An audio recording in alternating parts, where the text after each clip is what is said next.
Assalamualaikum warahmatullahi wabarakatuh.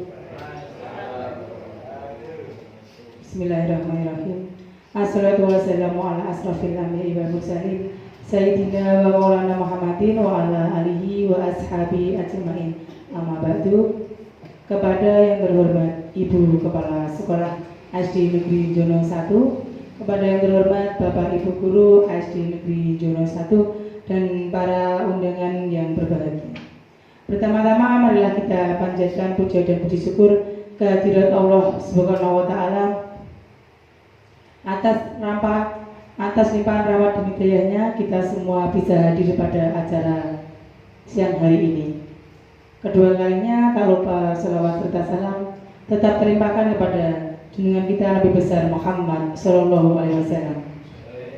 Bapak Ibu yang berbahagia, saya di sini sebagai pembawa acara akan membacakan usulan acara pada hari ini. Acara yang pertama yaitu pembukaan, acara yang kedua sambutan kepala sekolah, acara yang ketiga diseminasi dan doa dan penutup. Bapak Ibu sekalian, marilah kita awali acara pada hari ini dengan bacaan basmalah. Bismillahirrahmanirrahim. Semoga acara pada hari ini bisa berjalan dengan lancar. Acara yang kedua yaitu sambutan dari kepala sekolah. Kepada Ibu Dini disilakan. Bismillahirrahmanirrahim. Assalamualaikum warahmatullahi wabarakatuh. Bismillahirrahmanirrahim. Ibu Bapak yang kami hormati, pertama-tama marilah kita panjatkan puji syukur kehadirat Allah Subhanahu wa taala, di mana berkat limpahan taufik hidayah inayahnya sampai saat ini kita masih diberi kesehatan, kita masih diberi umur panjang, dan insya Allah kita bisa melakukan aktivitas. Untuk hari ini kita melakukan aktivitas yaitu diseminasi budaya positif di lingkungan kelas dan sekolah. Semoga acara ini berjalan dengan lancar. Amin Allahumma amin. Salawat salam telah kepada junjungan kita Nabi besar Muhammad Sallallahu Alaihi Wasallam. Hanya dululah kita nantikan syafaatnya yaumil kiamat nanti. Amin Allahumma amin. Ibu Bapak yang kami hormati, pertama-tama kami mengucapkan terima kasih kepada panjenengan semua atas partisipasi panjenengan dalam mengikuti acara kegiatan dari Bapak Haryanto SPD selaku CGP pada angkatan yang ke-9 ini. Semoga acara ini berjalan dengan lancar. Kemudian Bapak Ibu yang kami hormati, saya mohon untuk Pak Haryanto, semoga Pak Haryanto dalam melaksanakan kegiatan ini, Pak Haryanto dengan semangat, pantang menyerah, dapat ikuti semua alur yang ada di kegiatan CGP ini. Dan kepada Bapak Ibu Guru yang lainnya, yaitu Bapak Ibu Guru dari SD Jono 1, kami berharap semoga nantinya dengan ilmu-ilmu yang dibawa oleh Pak Haryanto, panjenengan semua akan mengikuti juga menjadi calon guru penggerak juga di angkatan berikutnya, mungkin di angkatan 11 nanti. Ya Bapak Ibu ya, semoga panjenengan termotivasi untuk mengikuti CGP angkatan berikutnya.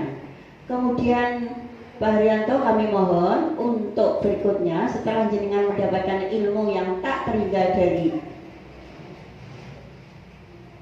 CGP ini, ilmunya tolong nanti ilmunya ditularkan kepada Bapak Ibu Guru, teman-teman kita ditularkan, kemudian akhirnya ilmu itu bisa dikembangkan di SDN Jono 1 ini, dan mudah-mudahan ilmu itu bermanfaat untuk kita semua. Alhamdulillah. Bapak Ibu yang kami hormati, demikian sambutan dari saya.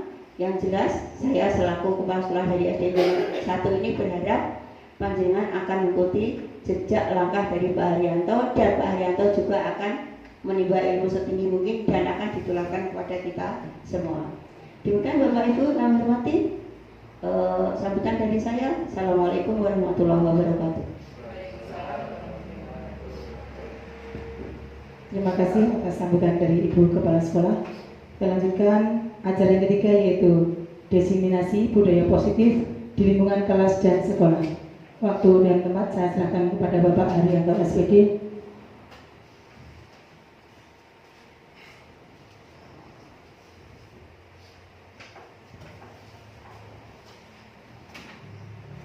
Assalamualaikum warahmatullahi wabarakatuh. Yang terhormat Ibu Kepala Sekolah, Ibu Dini Haryani SPD MSI, serta Bapak Ibu Guru SD Negeri Jono 1. Yang kami hormati Bapak Guru Bapak Nur Hasim dari SD Negeri Temayang 2, alhamdulillah bisa hadir. Dan Bapak Arfan Gana SPD dari SD Temayang 1, alhamdulillah bisa menghadiri acara pada hari ini. Pertama dan pertama, marilah kita panjatkan puja dan puji syukur kehadirat Allah SWT atas limpahan rahmat, taufik, hidayah serta inayahnya pada hari ini. Alhamdulillah saya bisa melaksanakan aksi nyata diseminasi budaya positif di lingkungan kelas dan lingkungan sekolah di SD Negeri Jono 1. Sebelumnya saya minta izin kepada Ibu Kepala Sekolah untuk menyampaikan paparan materi saya, Ibu.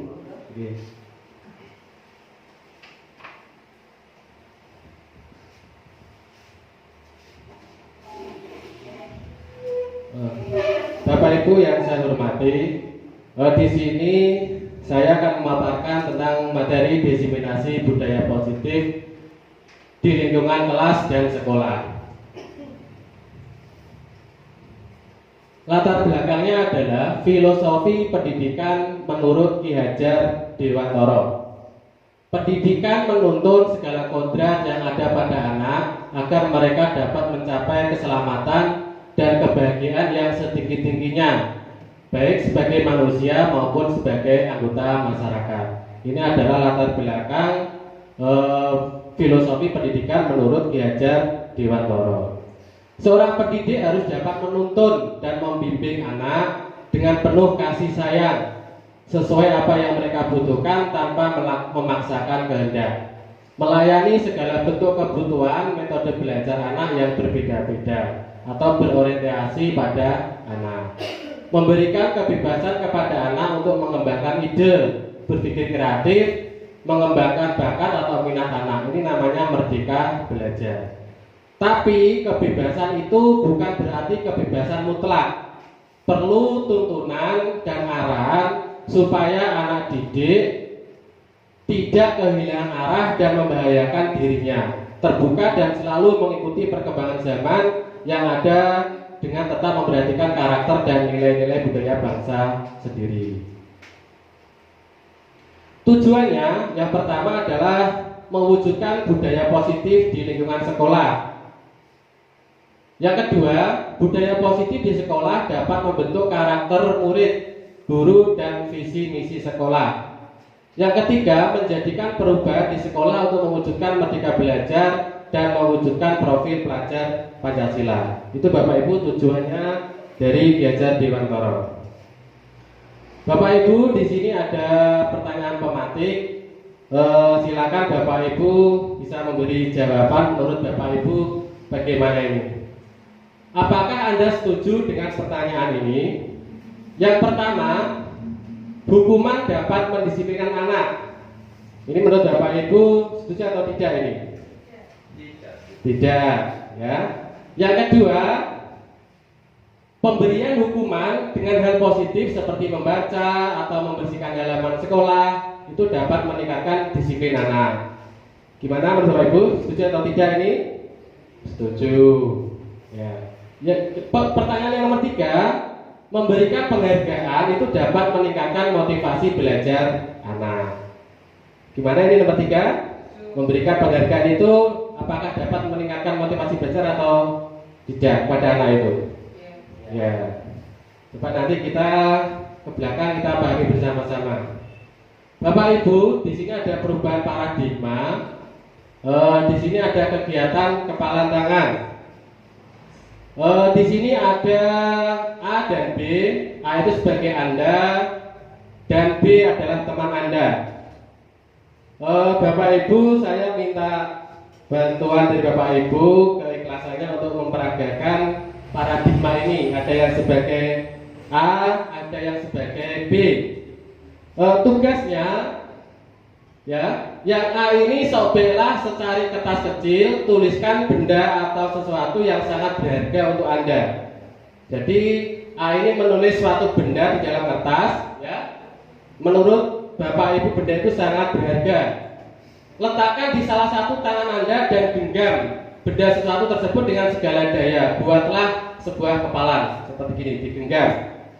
Terus yang menjadi B atau teman Anda akan mencoba dengan sekuat tenaga dengan berbagai cara untuk meminta Anda memberikan benda tersebut.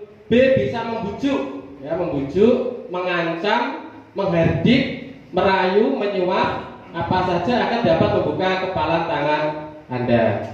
Ya, ini minta kesadaran dari Bapak Ibu. Mungkin siapa?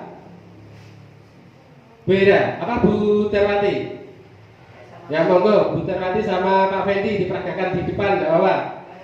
Mungkin Bu Dar yang sebagai A, yang Pak Fendi nanti merayu supaya kertas itu terbuka, Pak Fendi. Berbagai macam cara, bisa membujuk, mengancam, menghardik, merayu, menyuap. Nanti disuap supaya kertas itu dibuka. Mobil waktunya sebentar, bisa maju di depan sini. Ya, terserah. Budak di sebelah badan sini, Pak. Oke, waktunya secukupnya ya. Kami persilakan. Mulai sekarang. Speakernya, Siapa ada?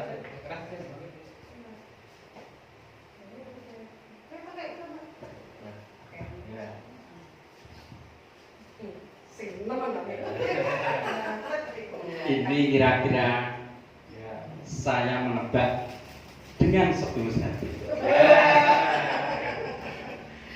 Kira-kira ini tentang sebuah benda.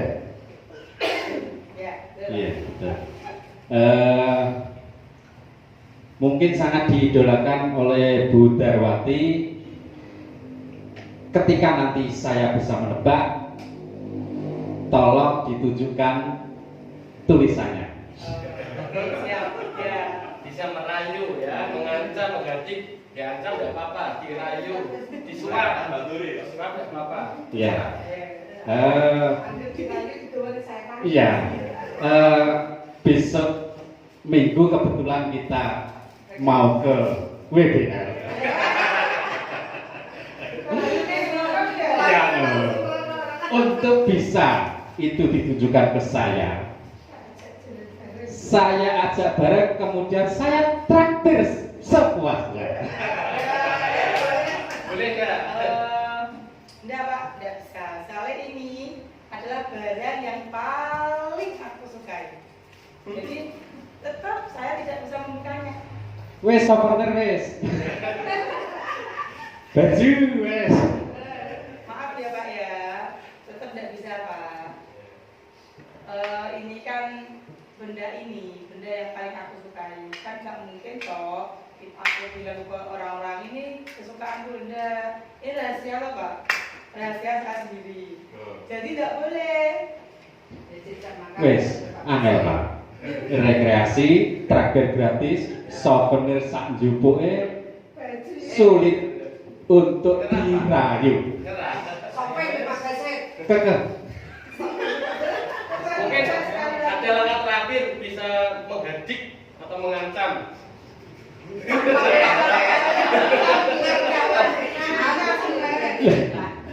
Pokok gak dibuka.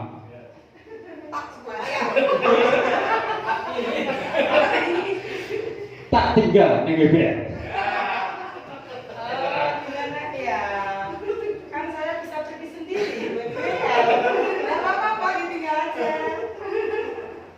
Tetap nggak saya berkata. Sulit Pak, terima kasih. Apa kira-kira? Kira-kira coba Kasih dulu Kak. oh iya, saya kasih kesempatan Pak Fendi ya. Coba Pak Fendi tebak kira-kira benda apa ya yang saya sukai. Tadi rayuan nggak bisa, kemudian ancaman juga nggak bisa.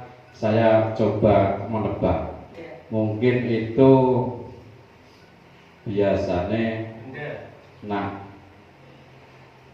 ibu-ibu baju. Salah Pak. Salah. Salah. Ini saya kan Pak. Ayo coba tebak. Apakah ini berhubungan dengan logam mulia? Oke, apa ya? Tak kasih tahu nggak ya? Tahu nggak? Pengen tahu nggak? Paling sedikit sesuatu. Banget dan penasaran Oh, Papa ini karena sudah kaget banget. banget. Ya karena Papa ini sudah tidak bisa melalui saya ya, berarti saya harus ikhlas untuk membuka tulisan yang ada di sini. Ya, mau tahu? Coba dilihatkan apa? Apa Pak? HP. Ya, terima kasih. Terima kasih.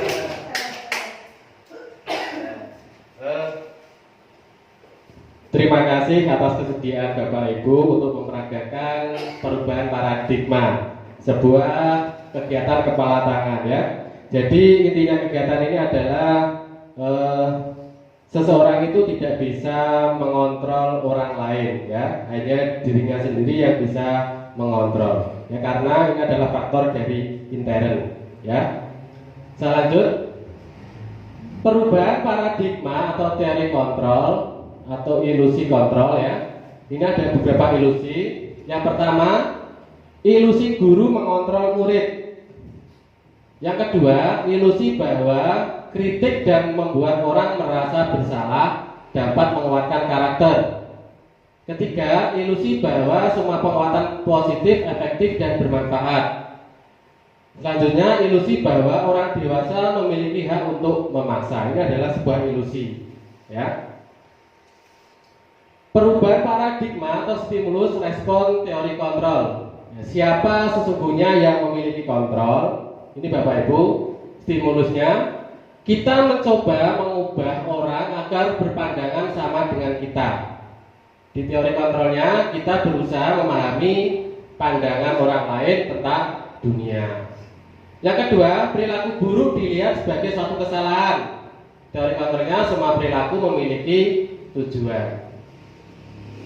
Stimulus responnya, orang lain bisa mengontrol saya, hanya Anda yang bisa mengontrol diri Anda. Saya bisa mengontrol orang lain, Anda tidak bisa mengontrol orang lain. Ini di teori kontrolnya. Stimulusnya, pemaksaan ada pada saat bujukan gagal. Teori kontrolnya, kolaborasi dan konsensus menciptakan pilihan-pilihan baru. Stimulus model berpikir menang atau kalah. Di teori kontrol sini adalah model berpikirnya menang dan menang. Bapak Ibu, kita selanjutnya adalah budaya positif. Apa itu budaya positif Bapak Ibu? Salah satu tanggung jawab seorang guru adalah bagaimana menciptakan suatu lingkungan positif yang terdiri dari warga sekolah yang saling mendukung, saling belajar, saling bekerja sama sehingga tercipta kebiasaan-kebiasaan baik. Dari kebiasaan-kebiasaan baik akan tumbuh menjadi karakter-karakter baik warga sekolah. Dan pada akhirnya karakter-karakter dan kebiasaan baik akan membentuk sebuah budaya positif. Jadi budaya positif itu bisa dilakukan dengan cara melakukan kegiatan atau pembiasaan-pembiasaan yang baik. Itu akan menciptakan budaya positif. Bagaimana kita dapat menciptakan budaya positif Bapak Ibu? Alhamdulillah di sekolah kita ini ada beberapa dokumentasi. Menurut saya ini dari dokumentasi ini kita sudah melakukan sebuah kegiatan budaya positif. Ini ada contohnya. Ketika anak selesai berpacara, kita latih bersalaman dengan semua bapak ibu guru. Terus yang kedua ada kegiatan mengaji di musola kita, itu sudah termasuk kegiatan budaya positif. Ada membaca literasi di luar kelas dan ada kegiatan istighosah yang kita rutin setiap hari Jumat di minggu pertama itu. Dan kita berlatih untuk menanam pohon karena sekolah kita adalah sekolah adiwiyata. Ini juga salah satu contoh budaya positif. Lanjut Bapak Ibu, budaya positif itu di sini ada disiplin positif dan nilai-nilai kebajikan universal. Teori motivasi, hukuman dan penghargaan resolusi. Ada keyakinan kelas, kebutuhan dasar manusia dan dunia berkualitas. Ada restitusi, ada 5 posisi kontrol, Yang kedua restitusi, segitiga restitusi. Apakah makna disiplin Bapak Ibu? Di sini disiplin itu berasal dari bahasa Latin atau dari disiplina yang artinya adalah belajar. Makna asal dari kata ini berkonotasi dengan disiplin diri dari murid-murid menurut Socrates dan Plato. Disiplin diri membuat orang menggali potensinya menuju sebuah tujuan apa yang dia hargai. Namun dalam budaya kita, makna kata disiplin telah berubah menjadi sesuatu yang dilakukan seseorang pada orang lain untuk mendapatkan kepatuhan. Kecenderungan umum adalah menghubungkan kata disiplin dengan ketidaknyamanan, bukan dengan apa yang kita hargai atau pencapaian suatu tujuan mulia. Jadi yang kita alami itu disiplin itu seolah kita takut dengan atasan atau karena patuh dengan alasan, bukan karena faktor dari diri sendiri. Itu yang kita alami. Disiplin positif, ya, dalam budaya kita makna kata disiplin, ya, makna kata disiplin saja dimaknai menjadi sesuatu yang dilakukan seseorang pada orang lain untuk mendapatkan kepatuhan. Ki Hajar Dewantara menyatakan bahwa untuk mencapai kemerdekaan atau dalam konteks pendidikan kita saat ini, untuk menciptakan murid yang merdeka, syarat utamanya adalah harus ada disiplin yang kuat. Jadi disiplin itu adalah syarat utama.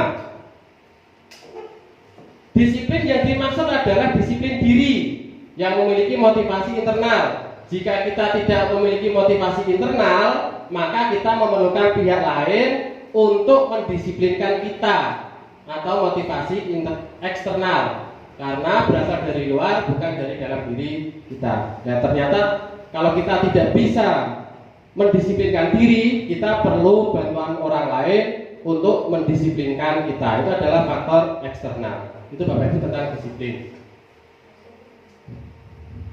Bapak Ibu, di sini ada nilai-nilai kebajikan. Kalian bisa lihat di layar ada beberapa kata peduli, rajin, integritas, rasa hormat, dan ada kebersihan, komitmen, belas kasih. Ini adalah nilai-nilai kebajikan yang menurut Ki Hajar Dewantara. Bapak Ibu, dari profil pelajar Pancasila, nilai-nilai kebajikannya yang pertama adalah beriman, bertakwa kepada Tuhan Yang Maha Esa, dan berakhlak mulia. Yang kedua ada mandiri, yang ketiga bernalar kritis, yang keempat berkebinekaan global, yang kelima bergotong royong, yang kelima adalah kreatif. Itu Bapak Ibu nilai-nilai, ya ada 6 ya, nilai-nilai kebajikan. Ada teori motivasi menurut Dan Gonsen, menyatakan ada 3 motivasi perilaku manusia. Yang pertama, untuk menghindari ketidaknyamanan atau hukuman. Jadi untuk menghindari ketidaknyamanan atau hukuman, ya. Yang kedua, untuk mendapatkan imbalan, ya, untuk mendapatkan imbalan atau penghargaan dari orang lain. Yang ketiga, untuk menjadi orang yang mereka inginkan dan menghargai diri sendiri dengan nilai-nilai yang mereka percaya. Itu teori motivasi menurut Dan Gonsen. Bapak Ibu, di sini kita akan belajar tentang hukuman, konsekuensi, dan restitusi. Nanti Bapak Ibu kita pahami bersama apa perbedaannya antara hukuman, konsekuensi, dan restitusi. Kata disiplin tanpa tambahan positif, ya, di belakangnya sesungguhnya sudah merupakan identitas sukses. Bapak Ibu perlu ketahui, jadi kata disiplin itu sudah merupakan identitas sebuah kesuksesan. Ya, tidak usah ditambah positif itu kalau disiplin itu sudah identitas sukses. Yang kedua, dan hukuman merupakan identitas gagal. Jadi kalau ada kata hukuman, ya itu contohnya adalah identitas gagal atau sebuah kegagalan. Disiplin yang sudah bermakna positif terbagi 2 bagian, yaitu disiplin dalam bentuk konsekuensi dan disiplin dalam bentuk restitusi. Ini disiplin yang kedua. Restitusi adalah proses menciptakan kondisi bagi murid untuk memperbaiki kesalahan mereka. Proses menciptakan kondisi untuk memperbaiki kesalahan sehingga mereka bisa kembali pada kelompok mereka dengan karakter yang lebih kuat. Ya, ini menurut Gonsen 2004. Restitusi juga merupakan proses kolaboratif yang mengajarkan murid untuk mencari solusi, untuk masalah mereka dan membantu murid berpikir tentang orang seperti apa yang mereka inginkan dan bagaimana mereka harus memperlakukan orang lain. Itu adalah restitusi. Bapak Ibu, di sini ada beberapa contoh kalimat, ada tindakan guru. Nanti menurut Bapak Ibu di sini apakah termasuk hukuman atau konsekuensi? Ini ada kalimat yang pertama, mencatat 100 kali di dalam buku kalimat, saya tidak akan terlambat lagi karena terlambat sekolah. Ini menurut Bapak Ibu itu hukuman atau konsekuensi? Hukuman ya? Coba kita lihat. Ya, 100% adalah hukuman, ya. Kalimat yang kedua, contohnya lari mengelilingi lapangan basket 2 kali karena terlambat hadir di sekolah. Ini hukuman atau konsekuensi? Hukuman. Kita lihat. Alhamdulillah ya, sudah paham ini. Kalimat yang nomor 3, murid diminta untuk push up 15 kali karena tidak menggunakan masker ke sekolah. Kenapa? Hukuman atau apa konsekuensi? Ya, hukuman ya. Selanjutnya, menggantikan kertas tugas teman yang telah dicoret-coret. Konsekuensi, betul. Membersihkan tumpahan air di meja tulis karena tersenggol pada saat belajar. Konsekuensi. Murid disuruh untuk mengenakan sepatu seharian di sekolah karena tidak mengenakan sepatu hitam. Apa hukuman atau konsekuensi ini? Ya betul adalah hukuman. Yang terakhir, lari mengelilingi lapangan basket 2 kali karena terlambat 10 menit untuk pelajaran PJOK. Apa ini? Konsekuensi ya.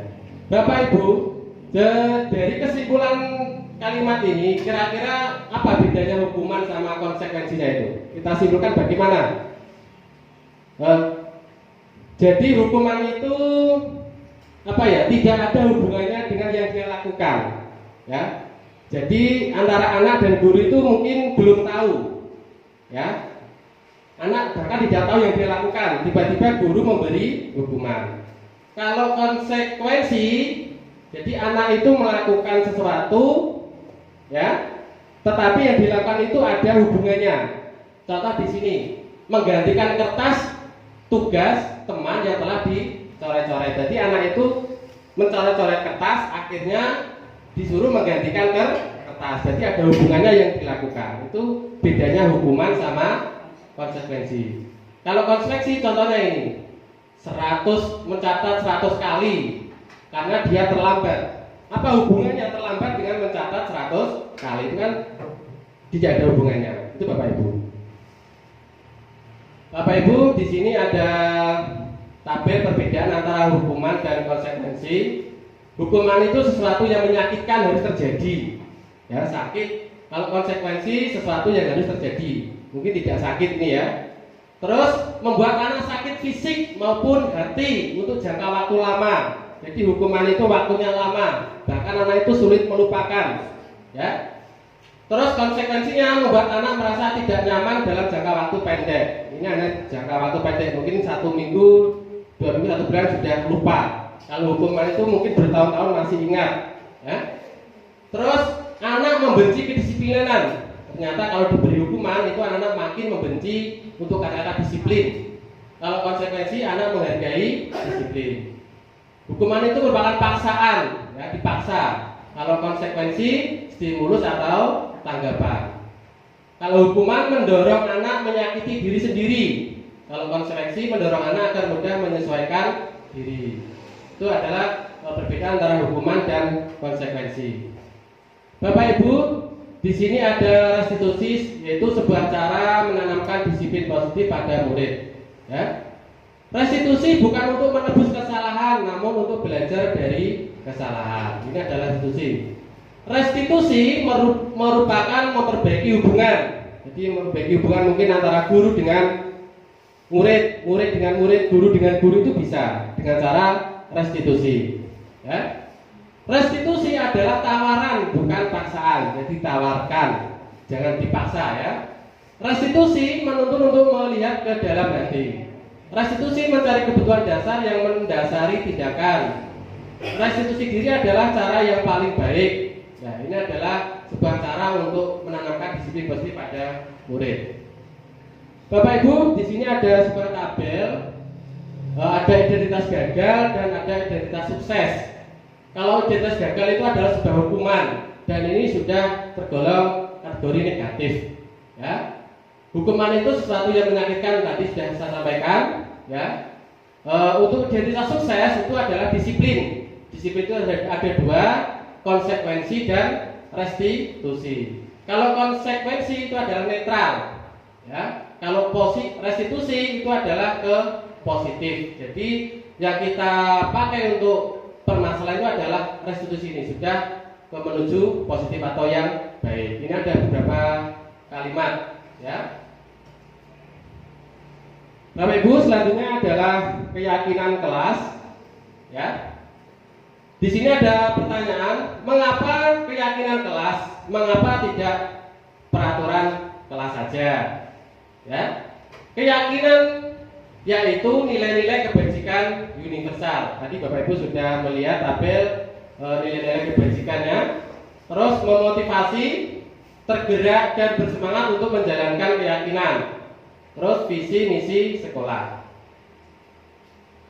Bapak Ibu, di sini ada perbedaan antara peraturan dan keyakinan kelas.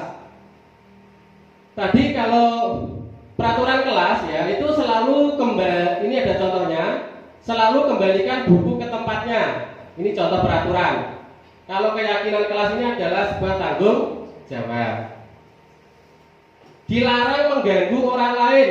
Ini peraturan. Keyakinan kelasnya adalah menghormati orang lain. Hadir di sekolah 15 menit sebelum pembelajaran dimulai. Itu contoh peraturan. Kalau keyakinan kelasnya menghormati orang lain. Dilarang melakukan kekerasan.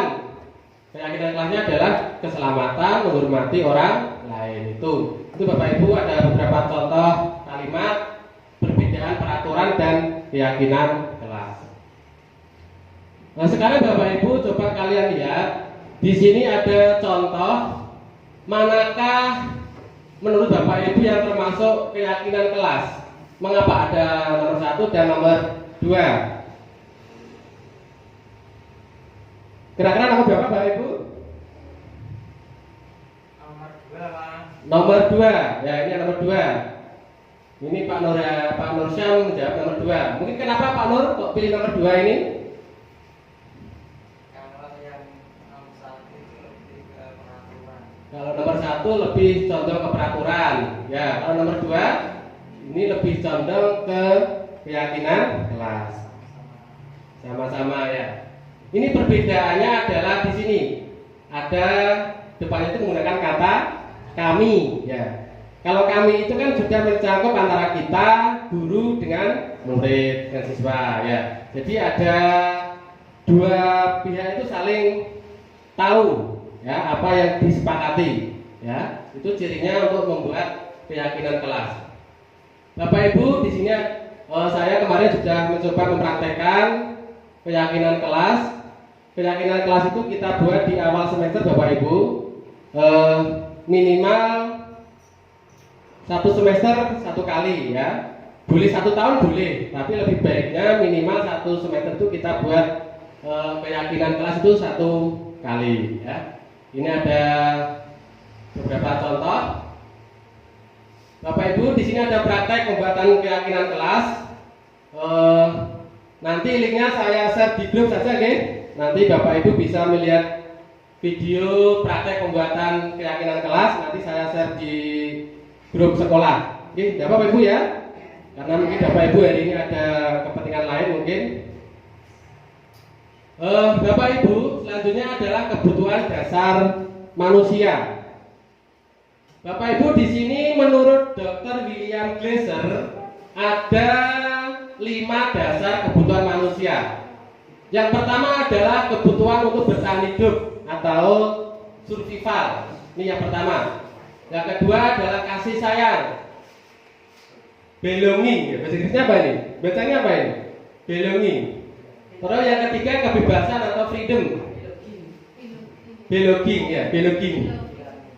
Terus ada kesenangan atau fun dan penguasaan atau power.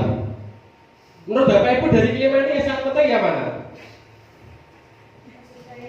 Kasih sayang? Ya sama-sama penting ya. Ini adalah kebutuhan pokok dasar manusia. Jadi kalau 5 ini tidak tercukupi, ya kita akan kurang maksimal untuk mendidik anak. Jadi anak itu perlu kesenangan, perlu kasih sayang, perlu penguasaan, perlu kebutuhan hidup.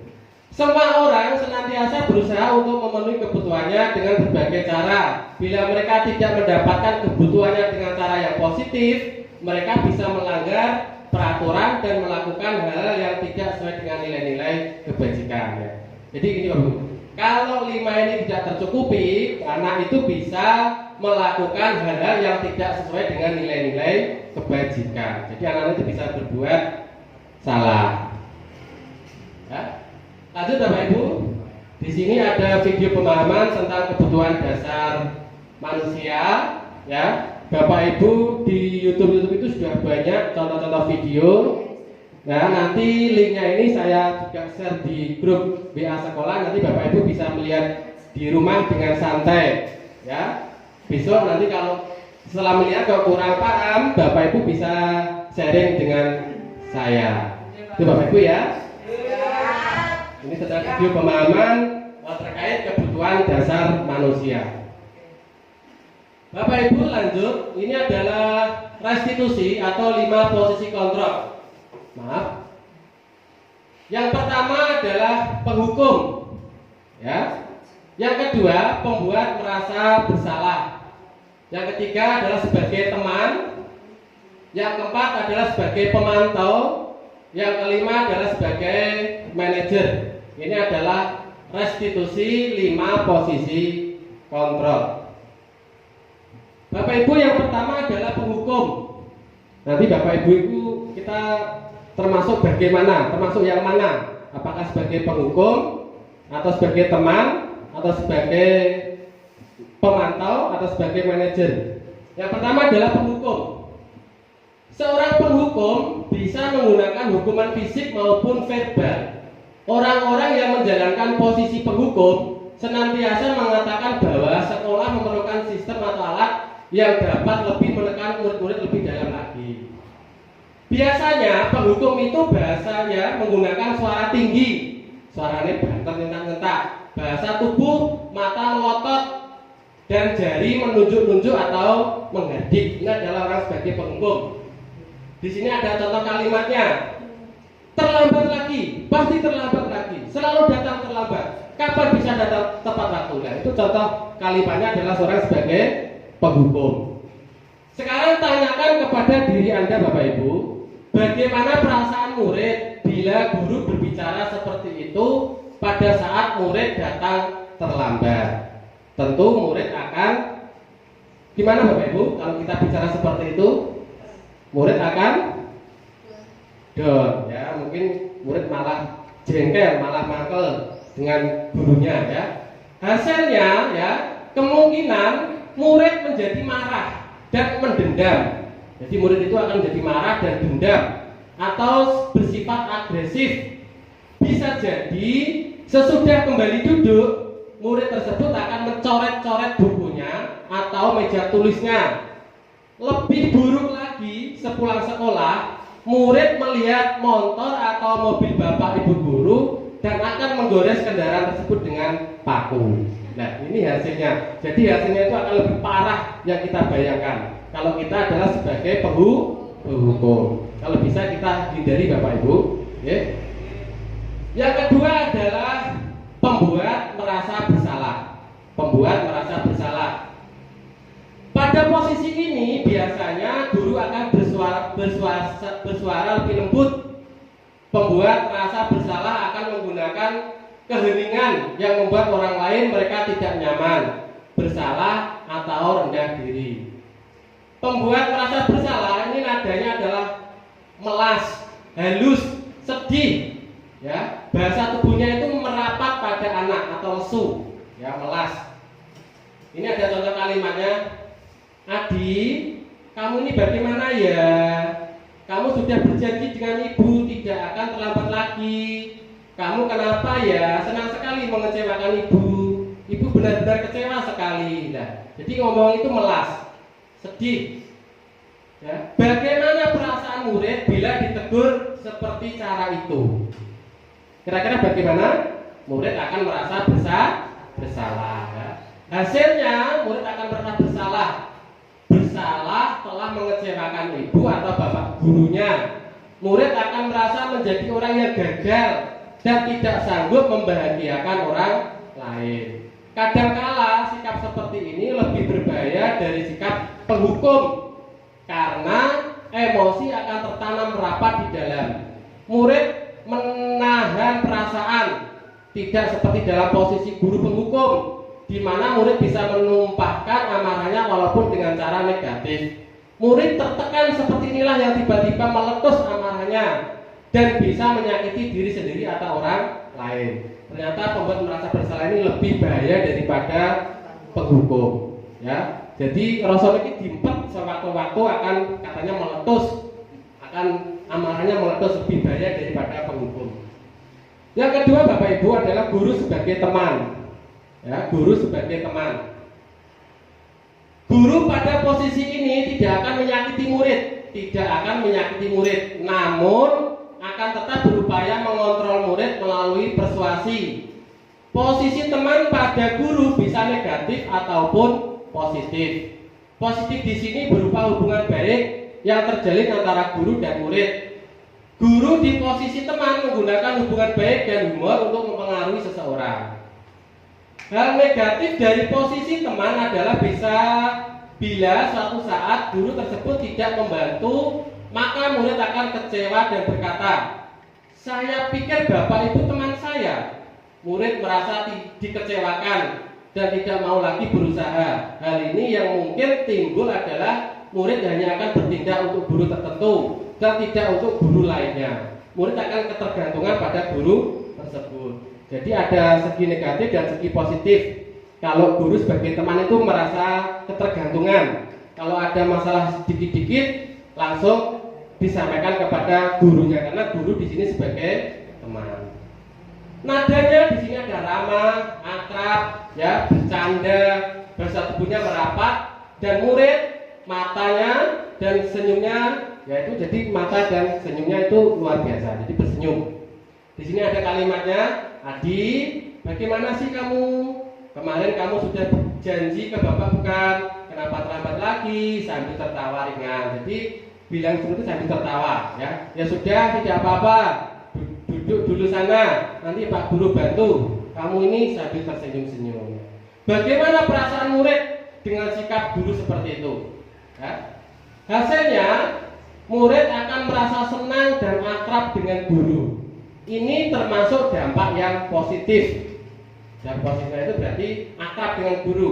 Hanya saja di sisi negatif, murid menjadi ketergantungan pada guru tersebut.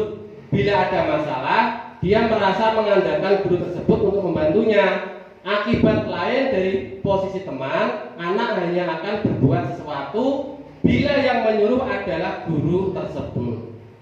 Dan belum tentu berlaku yang sama dengan guru atau orang lain. Jadi dia mau itu karena disuruh gurunya itu, disuruh guru yang lain tidak mau. Ya, itu segi negatifnya. Lanjut Bapak Ibu, di sini adalah guru sebagai pemantau. Memantau berarti mengawasi, ya. Pada saat kita mengawasi, kita ketergantungan bertanggung jawab atas perilaku orang-orang yang kita awasi. Posisi memantau berdasarkan pada peraturan-peraturan dan konsekuensi. Ini pemantaunya itu nada suaranya datar, bahasa tubuh yang formal. Ya, di sini ada contoh percakapannya, ada guru dan Adi. Adi, tahukah kamu jam berapa kita mulai pelajaran? Tahu Pak. Kamu terlambat 15 menit. Apakah kamu sudah mengerti konsekuensi yang harus dilakukan bila terlambat? Paham Pak, saya harus tinggal kelas. Nah, ini saya harus tinggal kelas pada jam istirahat. Nanti akan mengerjakan tugas ketertinggalan saya. Guru menjawab, ya benar. Nanti pada saat jam istirahat kamu harus tinggal di kelas untuk menyelesaikan tugas yang tertinggal tadi. Saya tunggu. Nah, bagaimana perasaan murid bila diperlakukan seperti itu? Waktunya istirahat, dia disuruh tinggal di kelas sendiri untuk mengerjakan tugas ketertinggalan. Hasilnya, ya, murid memahami konsekuensi yang harus dijalankan karena telah melanggar salah satu peraturan kelas. Guru tidak menunjukkan suatu emosi. Guru tidak marah atau tidak emosi yang berlebihan, menjadi marah atau membuat merasa berbuat salah. Murid tetap dibuat tidak nyaman, yaitu dengan harus tinggal kelas pada waktu jam istirahat dan mengerjakan tugas. Guru tetap harus memantau murid pada saat mengerjakan tugas di jam istirahat karena murid tidak bisa tinggal seorang diri. Jadi murid itu yang mangkel ya, supaya istirahat dia sendirian di kelas untuk mengerjakan tugas ketinggalan. Ini adalah guru sebagai pemantau. Yang terakhir Bapak Ibu, di sini adalah guru sebagai manajer. Posisi terakhir adalah manajer. Adalah posisi di mana guru berbuat sesuatu bersama dengan murid. Berbuat sesuatu bersama dengan murid. Mempersilahkan murid mempertanggungjawabkan perilakunya. Nah, jadi diberi kesempatan murid untuk mempertanggungjawabkan perilakunya. Mendukung murid agar dapat menemukan solusi. Mendukung murid agar menemukan solusi dan permasalahan sendiri. Ini adalah guru sebagai manajer. Jadi guru nanti membimbing, mencari solusi permasalahan yang ada pada murid. Di sini nadanya sebagai manajer itu suara tulus, bahasa tubuh tidak kaku, mendikte ke murid. Jadi ditanya terus, kenapa, bagaimana, alasannya kenapa.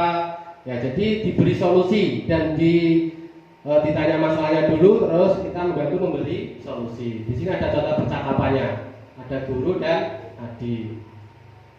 Pada posisi manajer, maka suara guru sebaiknya tulus, tidak perlu marah, tidak perlu meninggikan suara, apalagi menunjuk-nunjuk jari ke murid, berkacak pinggang atau bersikap seolah-olah menyesal, tampak sedih sekali akan perbuatan murid ataupun bersenda, gurau, menempatkan diri sebagai teman murid. Ya. Fokus ada pada murid, bukan untuk membahagiakan guru atau orang tua. Murid sudah mengetahui adanya suatu masalah dan suatu perlu terjadi bila guru mengambil posisi pemantau. Guru akan melihat apa konsekuensinya, apa peraturannya. Namun pada posisi manajer, guru akan mengembalikan tanggung jawab pada murid untuk mencari jalan keluar permasalahannya, tentu dengan bimbingan guru. Itu Bapak Ibu guru adalah 5 posisi kontrol yang bisa kita terapkan. Adalah yang mana menurut Bapak Ibu? Mungkin Bapak Ibu bisa menanggapi dari 5 posisi kontrol ini, kira-kira yang cocok kita terapkan itu yang mana?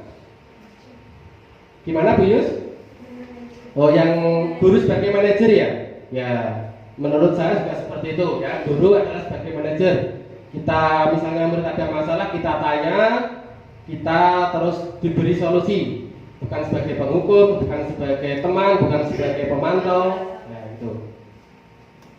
Bapak Ibu, izinkan di sini ada video pemahaman tentang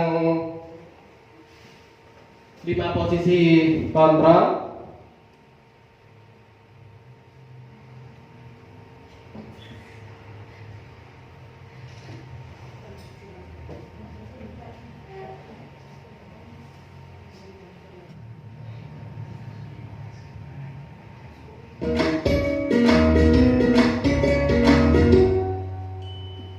Salam bahagia Ibu dan Bapak guru hebat.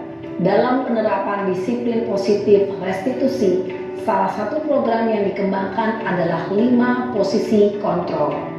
5 posisi kontrol dalam restitusi adalah proses perjalanan seorang pendidik agar dapat mengenali dirinya. Pada video kali ini, kita akan membahas tentang 5 posisi kontrol yang dikembangkan oleh Diane Goshen dan contoh penerapannya.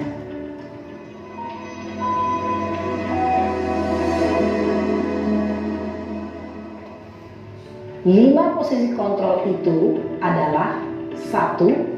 Posisi penghukum. 2. Posisi pembuat merasa bersalah. 3. Posisi teman. 4. Posisi pemantau atau monitor. Dan 5. Posisi manajer.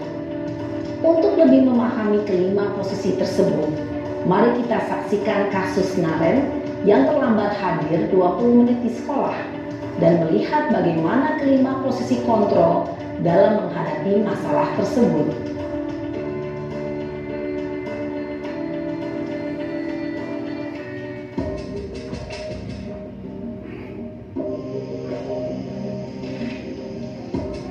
Ini yang pertama, guru sebagai penghukum, Bapak Ibu ya.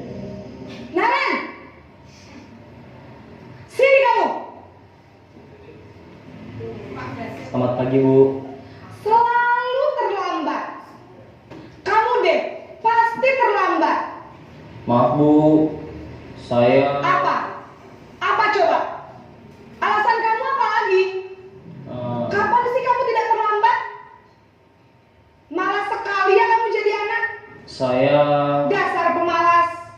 Gak kapok-kapok sih kamu. Sudah berapa kali terlambat? Sana, kamu keliling lapangan basket 2 kali. kenapa saya harus keliling lapangan basket, Bu? Kenapa? Kamu melawan ibu? Berani-beraninya jawab. Sudah terlambat, masih berani jawab pula. Sekarang, keliling lapangan basket 5 kali sekalian. Biar kapok. Cepat. Pergi sana ke lapangan basket.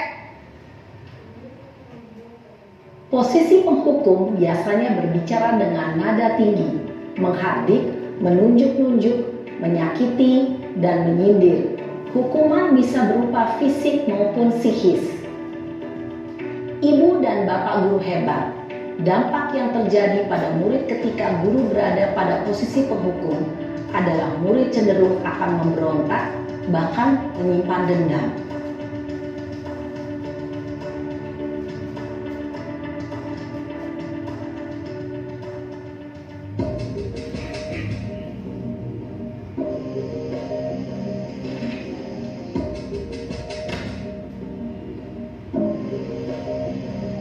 Naren!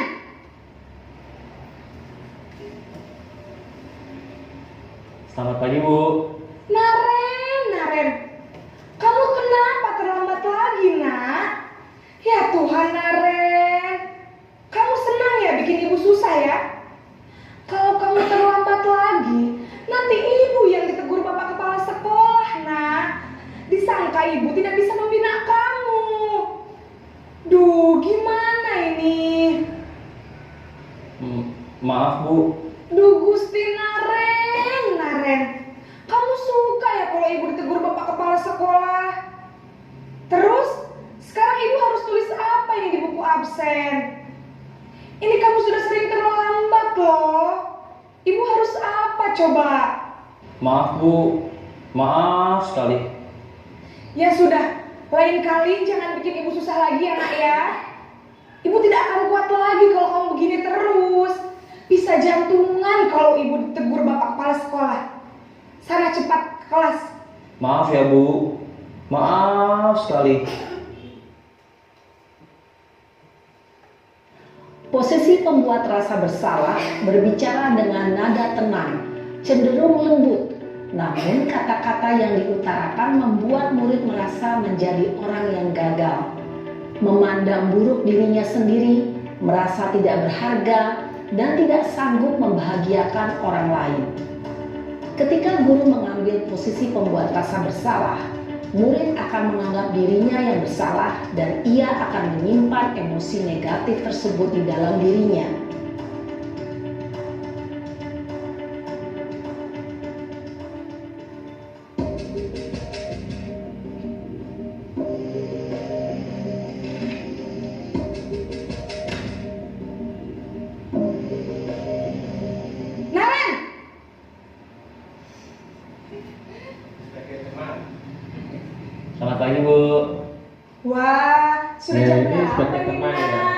nadanya tersenyum. Iya sayang. Iya Bu, habis ibu saya lupa membangunkan saya Bu. Kamu malah menyalahkan ibu kamu. Kamu bukannya anak yang larinya paling kencang. Kok terlambat sih? Iya Bu, saya memang terlambat bangun tadi. Jadi biarpun saya lari kencang, tetap gak kekejar Bu. Ya sudah sana, nanti lain kali larinya lebih kencang lagi ya. Biar gak terlambat lagi. Bikin seneng ibu, demi ibu. Bisa kan? Bisa lah Bu. Ya sudah sana masuk kelas. Ibu beresin urusan absen kamu. Kamu ini ada-ada saja. Dalam posisi teman, guru berbicara dengan nada suara ramah, akrab, cenderung bersenda gurau untuk menjaga suasana tetap santai.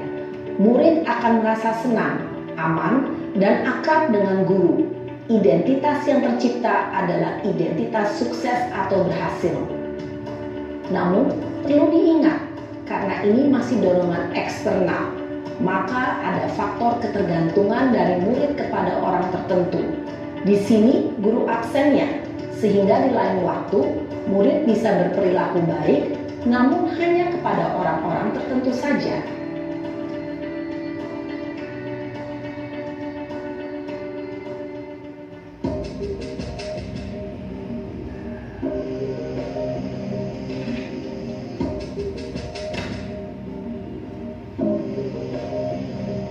Naren!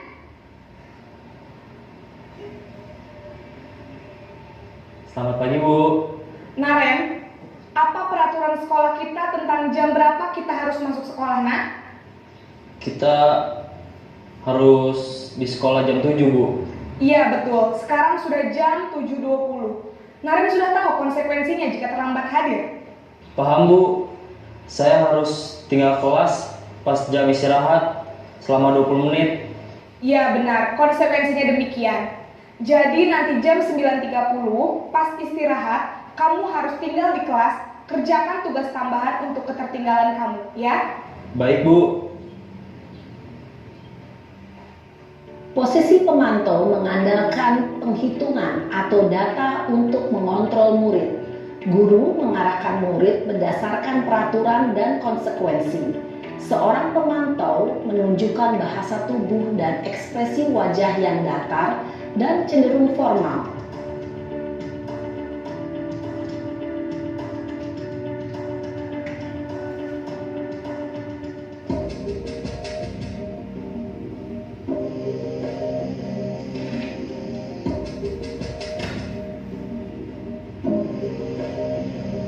Naren!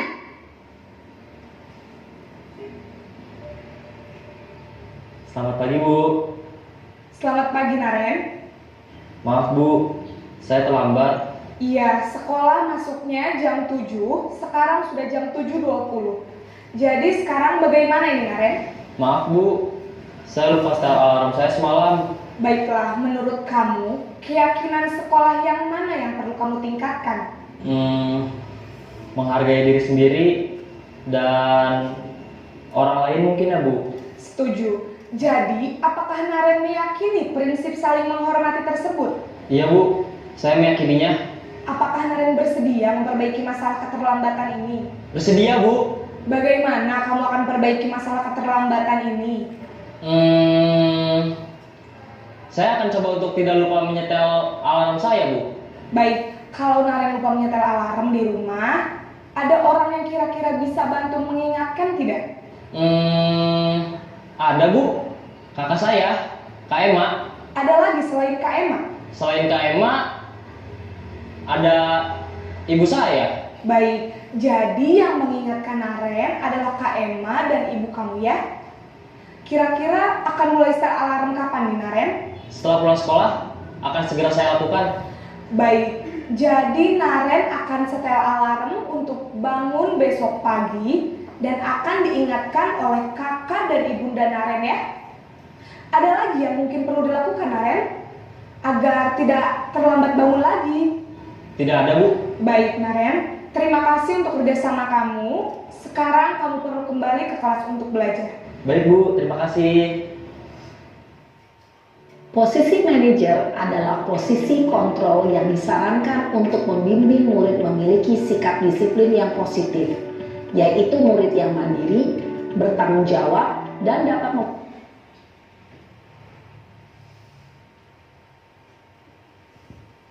Oke, terima kasih Bapak Ibu. Itu tadi adalah video pemahaman tentang 5 posisi kontrol. Kalau Bapak Ibu kurang jelas bisa dilihat di YouTube, banyak sekali. Nanti saya kirim linknya ke grup ya, Bapak Ibu. Oke. Saya lanjut materi selanjutnya, yaitu adalah segitiga restitusi atau restitution triangle. Segitiga restitusi adalah tahapan untuk memudahkan para guru dan orang tua dalam melakukan proses untuk menyiapkan anaknya untuk melakukan restitusi. Ya. Proses 3 tahapan tersebut didasarkan pada prinsip-prinsip utama dari teori kontrol, yaitu di sini ada langkahnya. Yang pertama, menstabilkan identitas. Jadi ditanya dulu bagaimana keadaan muridnya, jangan langsung jangan langsung dimarahi, ya boleh ditanyakan dulu bagaimana keadaannya, ya. Terus yang kedua, validasi tindakan yang salah. Ditanya kenapa melakukan kesalahan, ya alasannya apa. Terus yang ketiga adalah menanyakan keyakinan yang sudah disepakati, ya. Teori kontrolnya, ya kita semua akan melakukan hal yang terbaik yang bisa kita lakukan.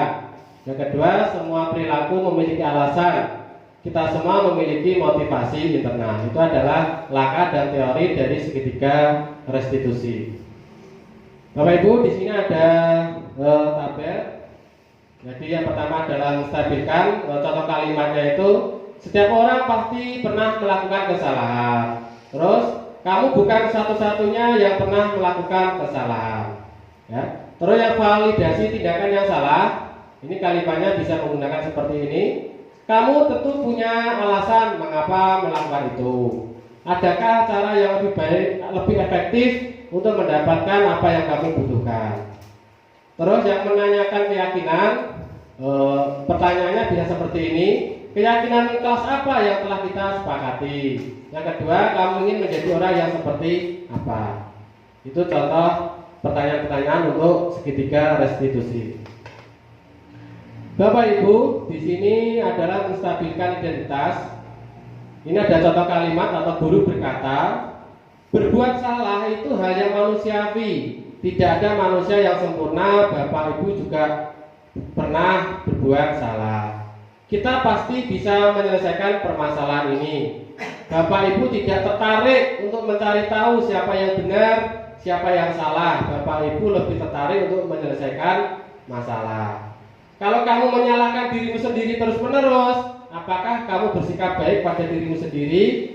Jawabannya adalah tentu tidak. Ya, itu adalah contoh-contoh beberapa pertanyaan untuk menstabilkan identitas. Yang kedua adalah validasi tindakan yang salah. Ini guru bisa berkata, kamu bisa saja kan melakukan hal yang lebih buruk, tapi kamu tidak melakukannya. Kamu pasti punya alasan mengapa melakukannya. Apa yang penting bagi kamu? Kamu boleh tetap berusaha menjaga sikap itu, tapi tambahan sikap yang lain yang baru. Maukah kamu belajar cara lain mendapatkan tanpa harus memukul? Apakah kamu bisa melakukan dengan lebih baik besok lagi? Nah, ini adalah beberapa contoh perkataan Bapak Ibu untuk validasi tindakan yang salah. Yang ketiga adalah menanyakan keyakinan.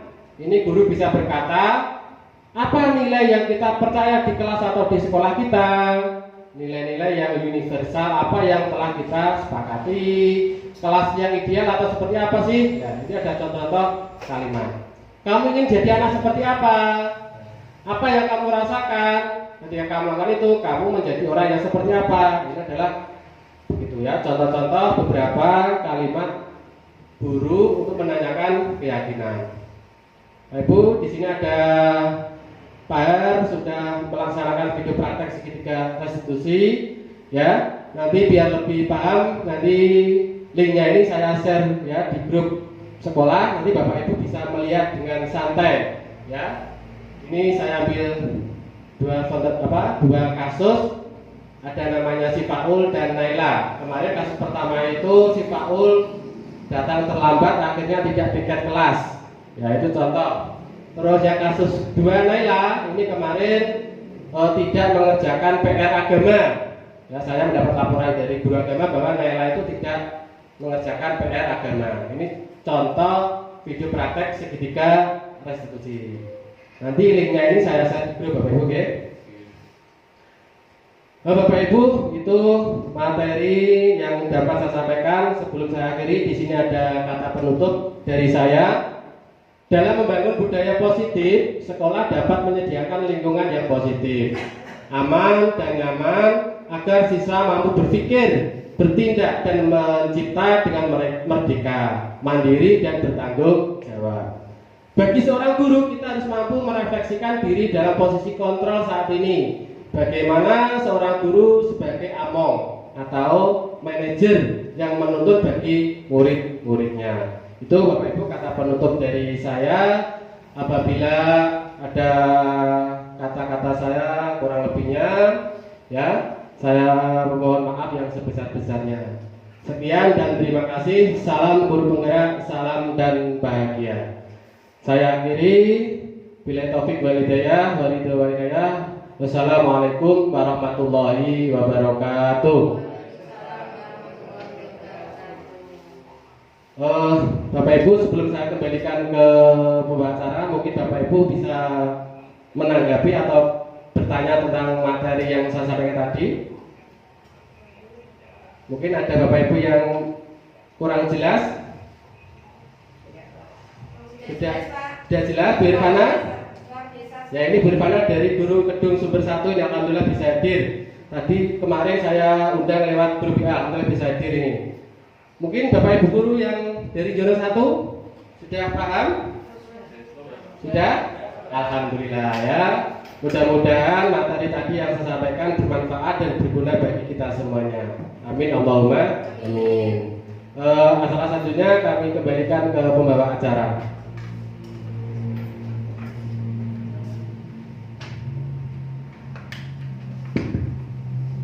Terima kasih Bapak Ibu semuanya. Demikian tadi aksi nyata diseminasi budaya positif oleh Bapak Haryanto SPD. Semoga Bapak Haryanto tetap semangat. Ya, Bapak Ibu, sebelum kita akhiri acara ya, kita akan berdoa terlebih dahulu.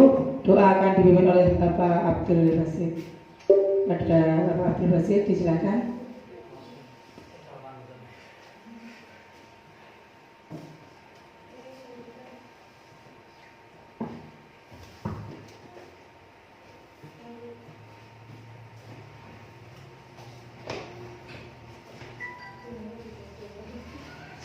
Assalamualaikum warahmatullahi wabarakatuh.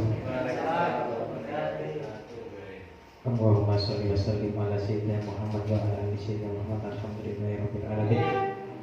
Ya Allah, ya Rahman, ya Allah, ya Rahim. Di hari yang penuh rahmat ini, berikanlah rahmat dan hidayah-Mu sehingga kami bisa menjalankan apa yang kami laksanakan pada hari ini. Ya Allah, kita bisa melaksanakan dengan semaksimal mungkin atas izin-Mu, atas ridho-Mu ya Allah. Rabbana atina fid dunya hasanah wa fil akhirati hasanah wa qina adzabannar. Subhana rabbika rabbil izzati amma yasifun wa salamun alal mursalin walhamdulillahi rabbil alamin. Alhamdulillahi rabbil alamin. Assalamualaikum warahmatullahi wabarakatuh.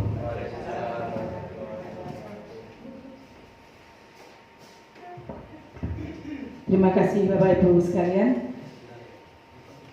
Nah, ya, Bapak Ibu, nanti sebelum acara ini selesai foto bersama ya.